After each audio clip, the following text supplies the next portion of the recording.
Welcome to Holy Fuck. Holy Fuck. Holy Fuck. Two gals on the prowl for enlightenment, sex, and all things holy. Holy Fuck. Each week, beauty alchemist and transformational coach and speaker, Katherine McClelland, and spiritual healer and life coach, Krista Kim, discuss navigating spiritual consciousness in a real human body.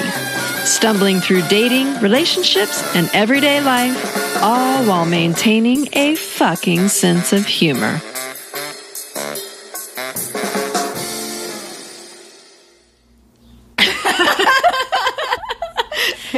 Okay, you guys are going to think that we're faking this laughter You just thing. cannot stop. Anytime I look at you, I just want to crack the fuck up. So never mind that I have any self-judgment about how I look, but Krista just laughs at me every time she sees me. Never mind. What we were talking about just before we Can we introduce ourselves? Can we just be like, oh, hey. Oh, hey, Krista. Hey, Katherine. Hi, everyone out there. Thank you so much. So many of you have been so incredibly kind and evocative and telling us things about your lives and about you and liking us and subscribing. Yes, It's thank you. really beyond our wildest What is dreams. driving us. And we are driven. Right now we are crazy lunatics. And you've probably seen us, but we just thought we'd bring it up that we're actually on YouTube with some video right now. Woo! So we've been only audio up until last week, and then we went crazy at Krista's house, and now we are live. Yes. And they're very short, but they're super fun. And again, we're laughing. Oh my God. I had so much fun. When they say laughter, what is that? The saying about laughter for the soul or how healing it is. Yeah. I mean, I'd been experiencing so much crap over the last couple of weeks. And that day, it shifted something in me, just sitting with you and being goofy and not giving a shit and knowing that we were so not perfect at making our we were very so first videos. I think it took us 4 hours to figure out we needed 8 books under the computer So funny. that wasn't working. So we just put the phone on the computer. So the phone was a stand. And I love that we just didn't take ourselves so the computer was a seriously, stand. No. and just rolled with it. And I don't know. So thank you for was the fun. laughter. It was good. Good times. It was good. And we appreciate a lot of you appreciated the laughter too. It was really fun. So We didn't have laughter 2 nights ago, though. We did have laughter. And then we had tears, and then we had more tears. But for once, it wasn't over our personal life at the moment. Yeah, it depends on how you look at that. But since everything's always about you, it's always about you. But we did go to have a really fun girls' night at the movies, and we went to see A Star is Born.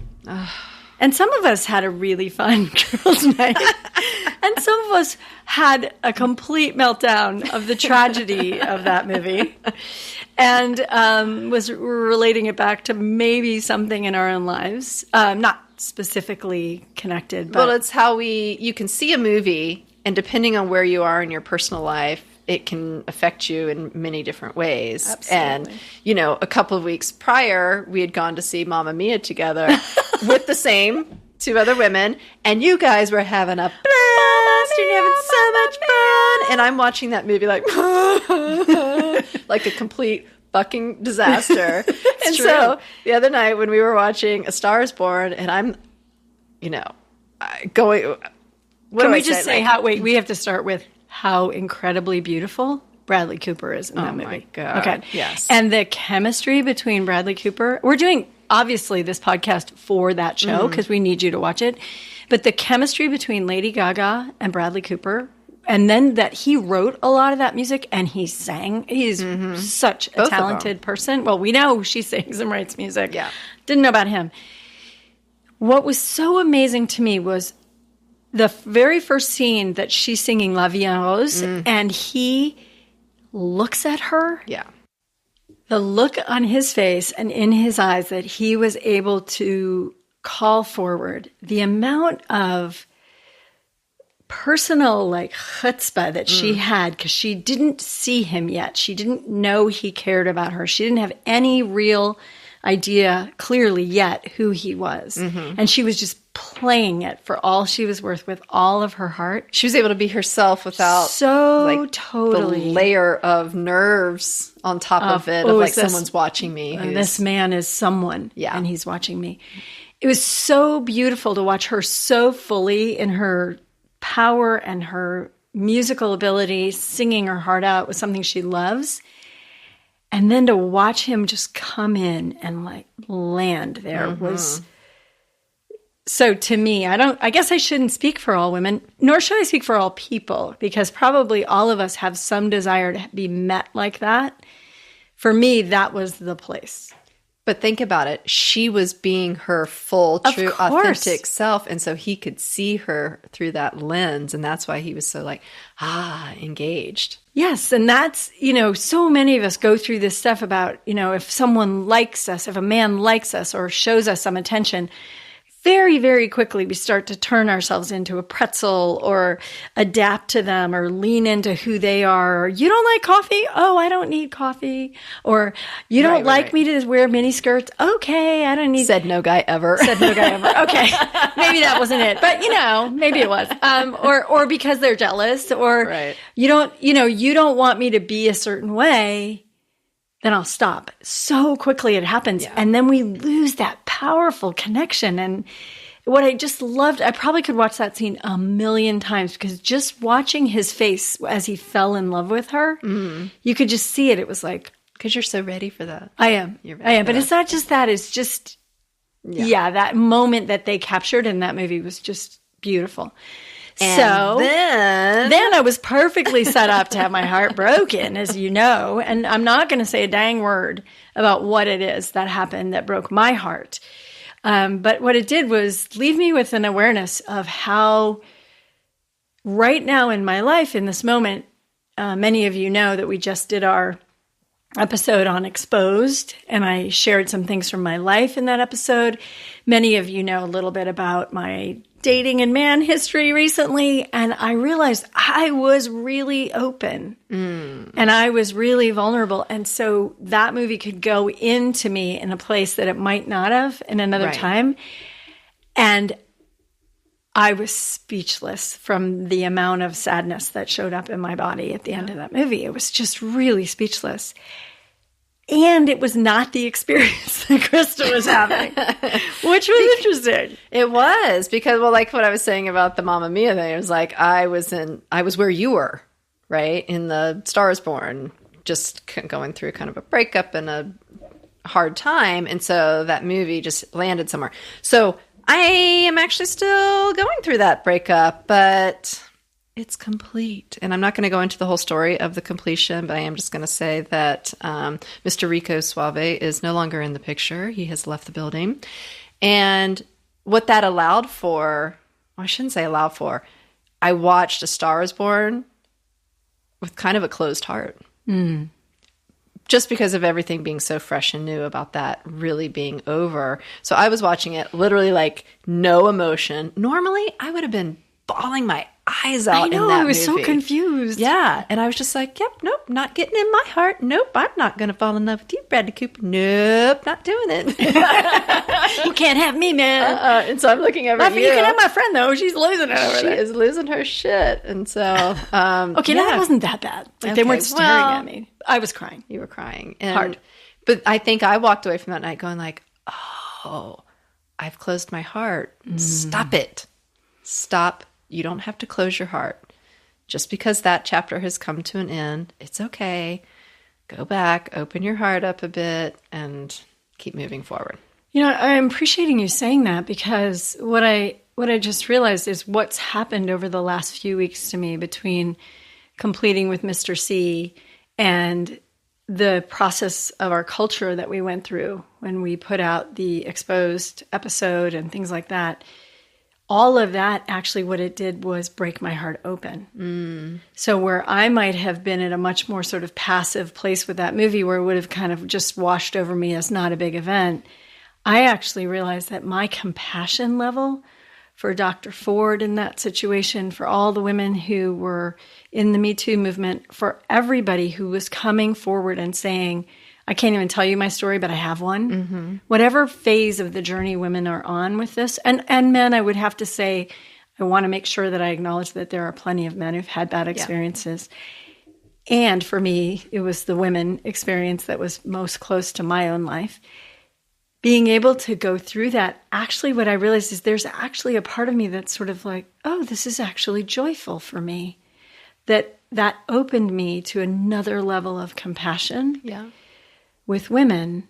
And I haven't always had it. For me, women and I have had very competitive relationships in the past. Not anymore. I'm not anymore. going to allow that here between you and I. No, we don't have it. Union. We have a holy union. We are connected. And we don't have it. That's why I know something has shifted. Because we could easily have it. Right. And we don't. And so anyway, I just remarking on how we shifted position in some ways where something that would have, in some level, maybe washed over me a little less deeply is now I'm a new person in this moment from the last 6 weeks of my life. So am I. And now Krista's a little liberated from the last 6 weeks in her life. Oh my gosh. I was in yoga This is why class. she's... Hey, don't tell him yet. Well, I was just about to say, like, I was in yoga class this morning and it was like this thing came into me, almost like my soul coming back into my body. And I heard the words, I'm back. And I was like, who said that? And it was really like, then I had to start assessing myself. And I'm like, oh, wow, I actually feel happy. I am back in my body. I'm back, like, putting myself first and taking care of myself. And I'm not obsessing over Rico Suave. Look, I almost couldn't even remember his name. He's so far in the past from my life.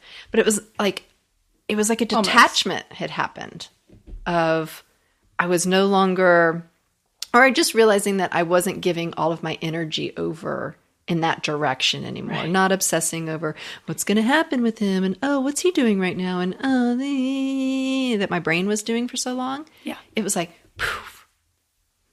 And I was like, it just felt so good to have that feeling of I'm back. And then we started to wonder, what on earth brought that about? Well, a variety of things. A variety of things, maybe. One, I think I've had time to let a lot of the healing happen. And two, it always feels good to get back on the horse again. I was like, you're not going to say that, or I was like, going to say that. How am I going to say this? I guess I'm going to say it just like that. Because I had been pretty celibate the last couple of months. On purpose. And not knowing what was going to happen with Rico Suave and just kind of sitting tight and not wanting to make tight. I was sitting very tight, y'all. And I did not enjoy 1 minute of that. God. And I do not want to be sitting tight anymore. We gotta like make these little quotes, okay? Like sitting tight, girls. I did not like it. Do not sit tight because I like to be loose. I'm just sit loose.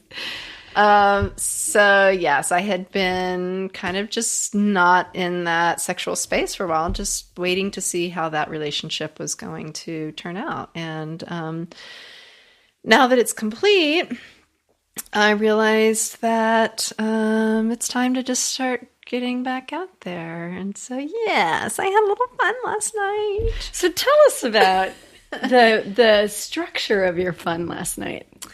Well, I am kind of a creature of habit, which means I like to revisit people I know. I don't know. God, where do I go with this? But that actually is a pattern with me, is that in the past, I would have boyfriends, and then when I would go through, or we'd break up, and then I'd go into another boyfriend, break up. I did always have this tendency to go back to people that I've known in the past. Yeah. And I think a lot of people do that. It just kind of feels safe or whatever. So yes, there was the same young... Okay. Same young buck? Yes, a young buck. Let's say. Let's call him YB. So he was the same young buck that maybe I had potentially almost sabotaged the last relationship with. And he was at... A willing participant, apparently. Yes, he was willing. But he was, you know... some people you just have like an energy with. Yeah. And it can be a friendship and it can be a little bit more than that. But him and I definitely just going to be friends like for a long time. That's where this is going.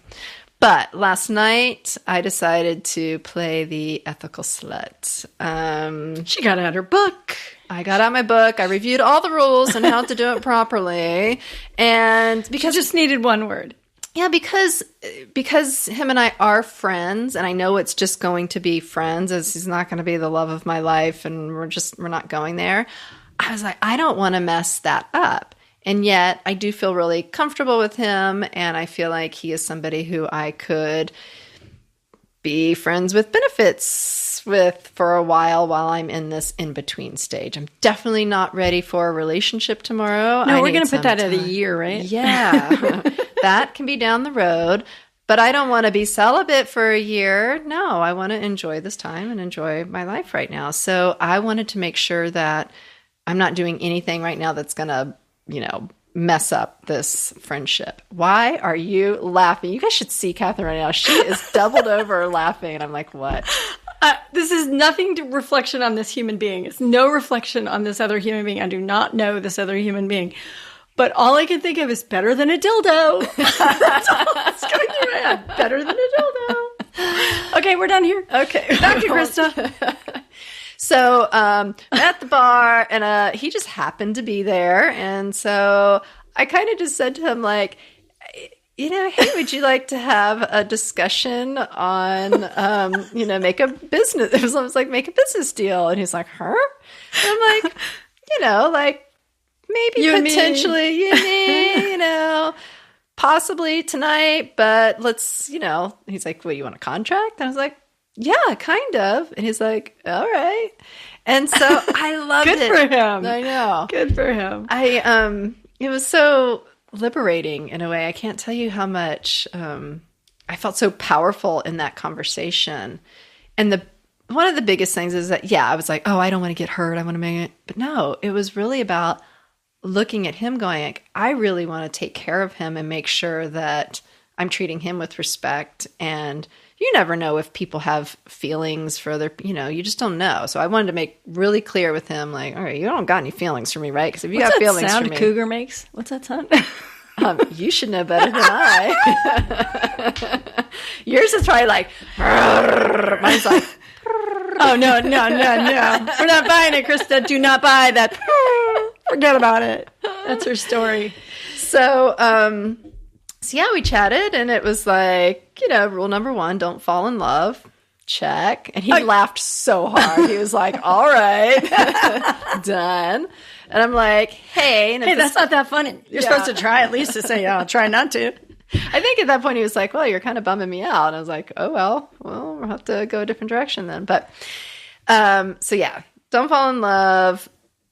If you're at a bar and I'm at a bar and we're talking with some other person from the opposite sex, like, back off. Like, don't ruin each other's game in a public place. He's like, good, that all works. Don't harsh my mellow, man. That's right. And, me just basically saying, like, I'm not looking for a relationship. I don't need you texting me and calling and doing all of that stuff. Just... Not only do I not need it, please do not. Well, it's that he can, but it's like, I don't need it. I didn't want to put that, like, oh, if we're going to do this, then you got to, like, check in with me. And, no. It's like, He can, but you don't want him to be related to you. To you. Like a boyfriend. That's what you're saying. It's like, you can text me. Of course, we're friends. Yeah. That's the point. But I don't really know if I've ever done this friends with benefits thing. So I have no idea what to... So you thought of the rules you thought of? Yes, and I'm Anything sure else? there were a couple of more. Obviously, always wear protection. That's number one. And I would love to not be the topic of conversation at amongst him and all of his friends. Especially because we live in this rip-roaring big town. Yeah. Not that he's going to be able to, like, keep it quiet. I just don't want it to be like, all the bros, like, here comes Krista in the bar and blah, blah, blah. Like, no, I don't want that. But what I really liked... Hey, baby, I heard you had a nice time. What was his name? We forgot his name already. I wanted to call him Hottie Patati because he's so cute. But okay. That's we called him something else in the beginning of the show, but we'll call him HP from now on. He's got it. So HP and I, what's very sweet about him is that he's sweet. He's tender. It was like he held my hand, and I was like, oh, okay, that's a friend I can get into. That's really sweet. Yeah. So, it was a fun night. And that's might be all I say about that. There will probably be more to come. Yes. And I have no attachment to it. That's what feels really good. And I think that's why this morning in yoga, it was like, I'm back, because I was able to do that and walk away because of all the rules and the clarity with which we went into it. So I didn't wake up today and be like, oh, I wonder if he's going to call me. And, when am I going to see him next? There was like none of that operating. It was just like, oh, so that happened. That felt good. That was pleasant. And now I'm back to my life and get up and work and go to yoga and do what I need to do. Yeah. And it's not that we're saying anything against people who have sex and then, which did happen. So we're going to say it. Yes. Well, that was my last experience. So I'm very aware of like jumping in and having sex and then getting so attached to someone that it's like glued together. When you use that tone of voice, I just want to be super clear that Krista is like sort of talking to herself in that way, but not making fun of the rest of the world, because I go through that. And I personally haven't mastered the art of, hey, it's okay with me. There are some times when I make decisions that are very clear like that, and then I can get through it. But most of the time, my heart does get engaged. So it's an interesting thing. And this Ethical Slut book has really helped me iron out some of the wrinkles in my thinking and the detachment. But I think what's really great, where I'm going to go right now, and I'm going to surprise Krista because we didn't talk about that, is we've been talking about love and addiction. And we've been talking about what part of love is love and what part of love is addiction.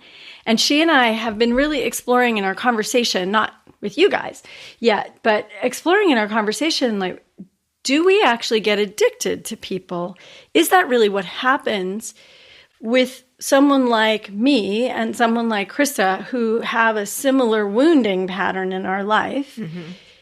When a man shows up with a lot of interest and a lot of attention and a lot of sexual energy, it can feel like we just get swept into this beautiful funnel thing. And as we get swept into it, what's happening to our lives? And sure, there's the romance phase and it's beautiful, but really, really, really, maybe on our very first show, I might have said that thing about, fuck anybody you want, but be careful who you have relationships with. And from this angle of addiction, it's like, wow. So one of the reasons not to jump into bed with someone is that automatically for women drives our oxytocin, makes us bond like crazy. And what's really interesting, in case you don't know this, lots of people do, but in case you don't, testosterone puts down the effects of oxytocin. So as soon as a man has the rush of oxytocin, he also has a rush of testosterone. So he doesn't have the same bonding thing because he has to go out and kill the lion. Right. He's not going to be able to stay home and cuddle with you for the next 20 days. Like you want him to find out if you're going to be pregnant or not. We're talking biology here, right? So, however, when a woman has sex with a man right away in that phase, it can feel like her whole world she's safe. She's completely cared for. Everything is beautiful. And this is what Krista just went through. Well, but as you're talking, I'm realizing that here's where it gets tricky, because just like I said, after watching that movie, my heart's kind of closed. And so with this friend, my heart is not open in the same way. It's true. So I'm not looking at him as somebody I'm going to fall madly in love with. And so there is this veil that is between him and I. It's a veil of protection. And so the experience with him is not going to be like Don Juan, because Sorry. Now Don Juan, Rico Suave, Sancho. Like, what are all the words I can come up with them? Okay, Rico Suave. It's not going to be the same as with Rico Suave, because with Rico Suave, my heart was so massively open that it allowed for the addiction to just go. Well, and that's what I was going to say. I'm so glad you said it that way, because what I was noticing is, and this the same thing for me, if it's someone who I already sort of know we're just socially going to go through some kind of experience and we're just going to have some fun together, I don't have that same openness to that deeper connection. And that's where I start wondering where it turns. Right. So we're asking you guys to think, you guys, you gals, you guys, to think about this along with us. Where does it turn? So with someone that I think is actually a true potential partner, and I'm like driving towards relationship with, I will often go too deep too fast. Mm-hmm. And the reason for that silly quote that I keep saying is because before we know someone, we don't know if we should be that related to them. And my tendency, and a great deal of women, great many women I know, and I know Krista and I have talked about this, is that sometimes we go all the way in, our hearts are way too open, we're way too vulnerable. And it is more like an addiction where we're like, has he called? Has he texted? Right. Oh my God. And for 10 days, we can't think of anything else, which is also biological. Yet, even if we don't have sex with him, some of that will happen. Right. If he's like close to the guy. The thing, I mean, first of all, sex does seal the deal that we will almost always go into that place. But what's important is until we know him, until we know his values, until we know he actually really cares about us, and this isn't just something for him. Hey, he likes us. We're fun. We're pretty. We're the right demographic. Whatever. You know, you were going to say with that. I thought you were going to say we're the right size. I don't know why I thought that. I don't know. Like whatever his thing is, we're good enough to fill that space in his life.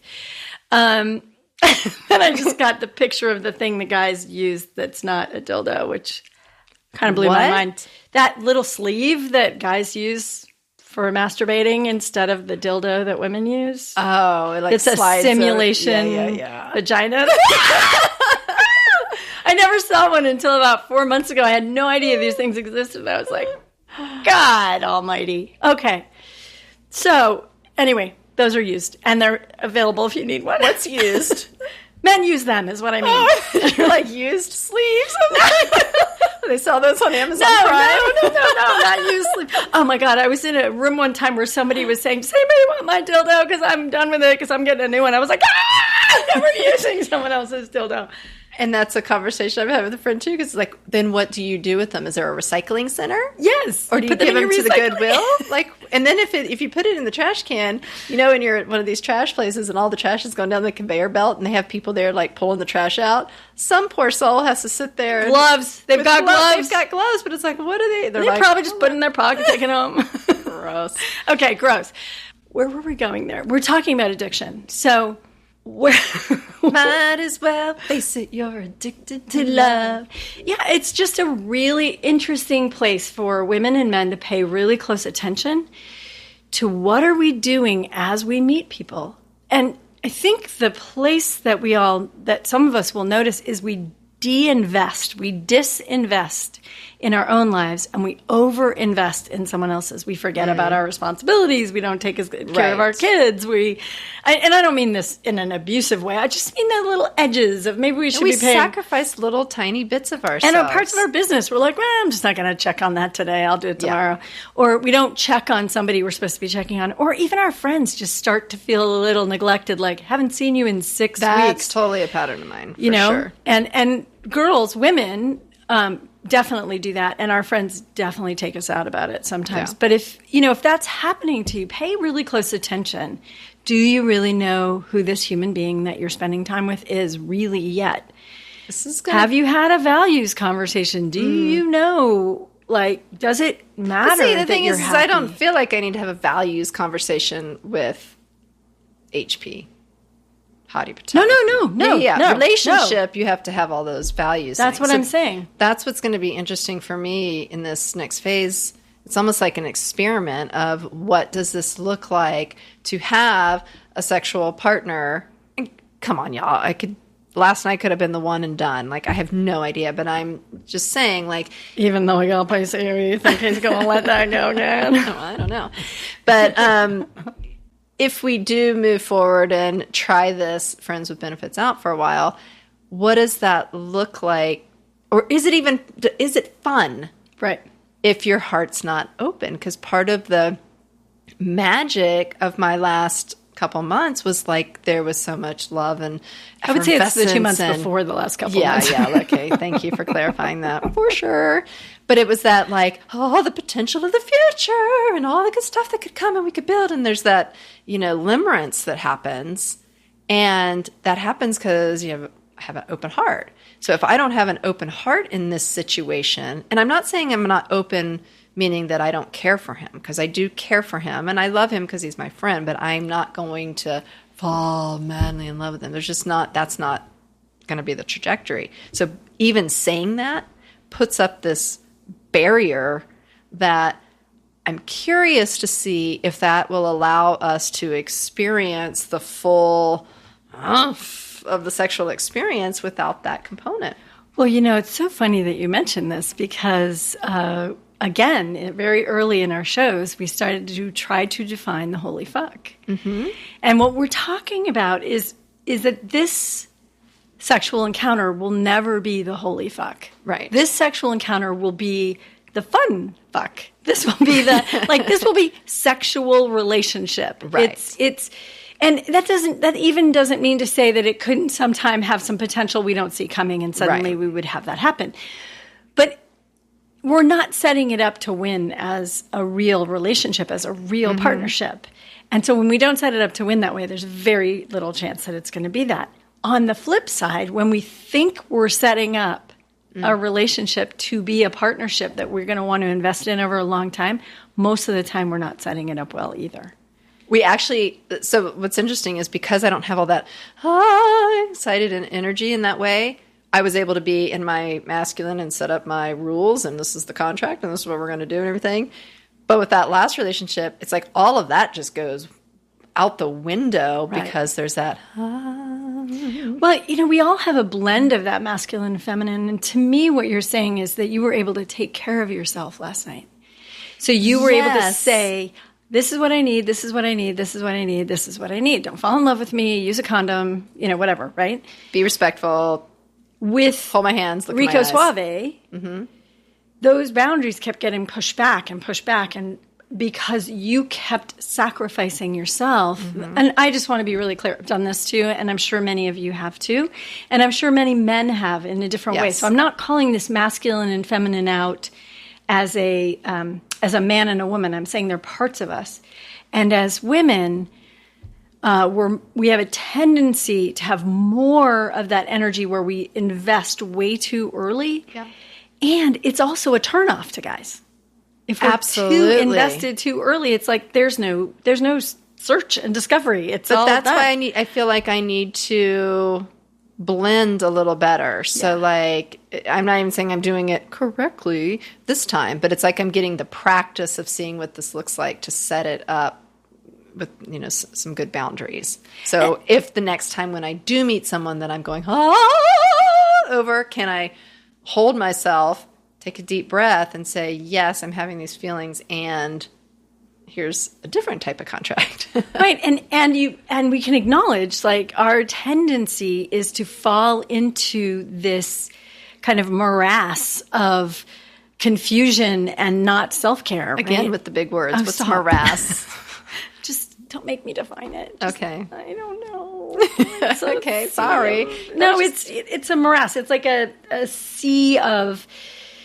Got it. I see your movement. I can't put the words on it right now. Yeah, so, okay. But it's entanglement. It's all that stuff where we fall into this and there's no clarity. And we're not choosing to be here, and they're not choosing. It's like we're kind of caught in something that isn't. It actually has more to do with our instincts to get connected and be safe, quote unquote, than it has to do with an actual, real, higher desire to create something in the world and be partners, and really, have something that we're going to build together. I was also last night, I ran into this woman and she was telling me about this. She hasn't dated in a while, and all of a sudden she's seen this guy a couple times, and we had the exact same conversation because she was like, I think this weekend's the weekend. And like they've had like 3 dates, and I was like, wow, are you sure you want to do that? Like, and she's like, yeah, maybe I'm rushing it. And and she's like, yeah, maybe I should take a step back. And she goes, I really do want someone to court me and to date me. And I'm like, yes, me too.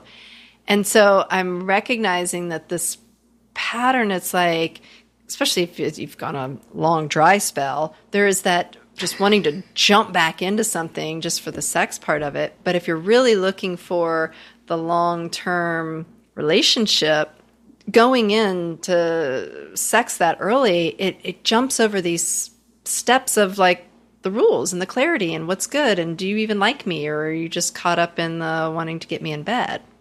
Yeah, and the thing is, it's not cut and dry, because sometimes you'll sleep with somebody and you'll have a relationship. It'll just turn into a relationship and it'll stay for a while or whatever.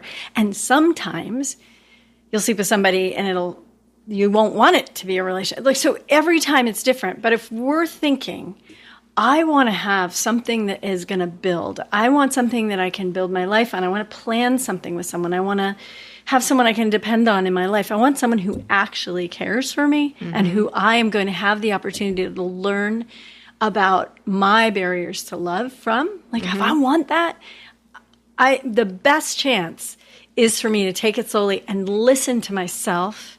And if I have niggles, say no. If I have places I'm holding back, say, I'm holding back. Right. This doesn't feel good to me. So that we learn to be present to each other and we see how each other respond. And Alison Armstrong, who I know I've worked with a lot, one of my favorite things that she says is have needs while you're dating. What does she mean by that? So if you don't have any needs while you're dating, you'll never know if the guy's ever going to show up for you. Right. And so typically women go into relationships and they're pretzeling and they're, everything's fine. No, I don't care where we eat. Oh, no, whatever you want. And so then they make us happy. We don't have any arguments with them because there's nothing to argue about, because we're just doing what they want to do. But instead, if you start to invite them into a conversation where, you know what, I'm really tired today, and what I'd really love to do is have you come make me dinner. That's exactly why Rico Suave and I ended up doing the final breakup, because I came back and said, these are my needs. Right. And it's like, damn it, why didn't I do that earlier on? Because he wouldn't have been able to meet them then. Nope. Wow, that's amazing. Interesting to make that connection between the minute I had needs and I spelled them out, he bolted. Yeah. Interesting. Well, go Alison Armstrong. Yeah. No, she Is that her name? Yeah, Alison Armstrong. And she definitely knows what she's talking about in some of this stuff. I always highly recommend her work. And for me, it's been life-changing. Yeah. And I know this thing about needs, and it's tricky. Needs are tricky, and we'll talk about needs again. But really, if you want me to give you the short course in needs, the short course in needs sounds like, and this is from her work. It was very powerful for me to learn this. We all have things that we actually need to be who we are. So one of the easiest examples is sleep, right? So if I don't get enough sleep, I'm not myself. I could be like 35 or 75% of myself, but I'm not really myself. So if there's a stressor in my day, like my kids are sick, or my husband, if I had one, called and said, I'm going to be late, whatever, the stressor can break me much more quickly when I'm really not full. So we're trying to fill everybody's tanks, and everybody's heard of that. But we mean this in a really important way. So a need is something that you absolutely need to get met. Or so when you get it met, you have a huge benefit. Like who I can be is just tremendous. When you get it not met, or when you don't get it met, is when you get it not met. When you don't get it met, pay a huge price. So not just you pay a price.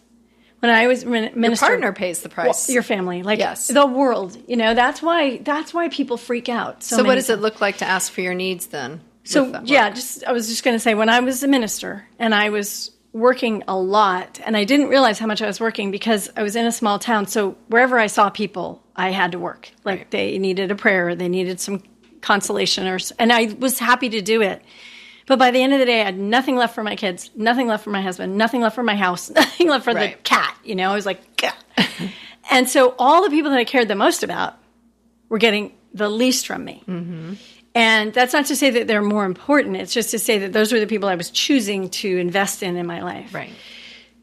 So what we have to do is determine what those needs are that fill us so that we can be ourselves. And that's our responsibility. But when you have a partner, sometimes you have to ask for some support in getting those things. Mm-hmm. Anybody who has kids know you sometimes need to get support in getting some sleep. Anybody who has a husband knows you need some support in feeling sexy at the end of the day sometimes, right? They might not always be able to meet your needs, but you at least need to have the conversation. And it's not their job. Right. So if they can, we hope that because they love you, they will. So they'll make an effort in that direction. But you might need to hire a nanny instead of ask your husband to cover your sleep needs. Right. Or you might need to get a job so you can pay for a nanny at night because at night is when you fall apart. No one else can discover this stuff but us. But the need, check inside yourself. Does this make me the person I am, the person I'm proud to be, the person I'm happy to be when I get this thing? And do I lose that person when I don't? The other thing you want to look at is all those things you pretend you need. Like, do you actually need some of those other things? Do you actually need someone to open the door for you every time you get to the car? Do you actually need you may need that. If you need it, you need to ask for it. The point is, ask for it early and make sure you're getting it. Because if you're not, it means the other person isn't. And it means you're scared too. So like, I know with me, I was like scared to ask for what my needs are. Because the risk of losing the relationship is too big. Yeah, and I was I guess I knew in the inside that he wasn't going to be able to meet them, and I really wasn't ready to hear that. So I didn't ask. Yeah. And all it did was prolong the mess. And again, they don't have to fill them. It's good if they try, and it's good if they manage one or two of them, hopefully. If they don't manage any of them, you want to ask them questions. Yeah. So I guess that's sort of the point of today is I think it's really valuable. I wish I'd known this before. What my needs really are, I can tell by who I'm being if I get them or not. I told him what my needs were. My needs were every once in a while, I might want a warm body in my bed to watch a movie, to snuggle, potentially have sex. And he was like, done. Nice. But it was because it's not all about sex. I mean, it really isn't. It's someone who I would feel comfortable like just hanging out with and being intimate, but not necessarily always being sexual with. Nice. Oh. That's great. Well, that was a good reveal for the end of us. So it gives friends with benefits kind of a new little twist. Well, we'll see how it works out, but it'll be it's like training ground for me right now. Dating training. Well, it's interesting, Krista, because I did that last year too, right? I had a few men in my life who I wasn't in relationship with, and it was a powerful learning experience for me. Yeah. And I don't foresee it being like this amazing thing I'm going to want to keep duplicating over and over and over. I don't see that. I feel like it's something that I'm using to learn through. Yeah, and that would be like you and I. So we're going to leave you with that today. Pretty much everything in our lives we use to learn from. And we're hoping that we gave you some value today and that you're enjoying the show. And we've provoked you or something in some way today. We love you a lot. Awesome. Love you guys. Bye, Katherine. Bye, Krista. Share the love. Do you feel stressed just thinking about the holidays? Do other people's needs leave you feeling wiped out? Well, Katherine and I want to give you the gift of making it through the holidays without having a fucking meltdown. It's our first ever mini retreat, y'all, and we want you there. You're going to get 3 hours to nurture yourself, get centered in the universe, and flow gracefully into the holiday season. We are going to give you 2 of the most powerful skills we know that will help you beat the holiday craziness. So go to holyfuckpodcast.com, click on events, and reserve your spot. Our gift to you is that it's only $27. You'll never get this cheap-ass price again. So take advantage of our holiday cheer and the fact that I'm already hitting the eggnog. Can't make the mini retreat? Go to our website, click on our mailing list, and we'll make sure to let you know where you can see us next. Register now and let the Holy Fuck Gals give you a new way to experience the holidays. We might even have a special gift for you, too.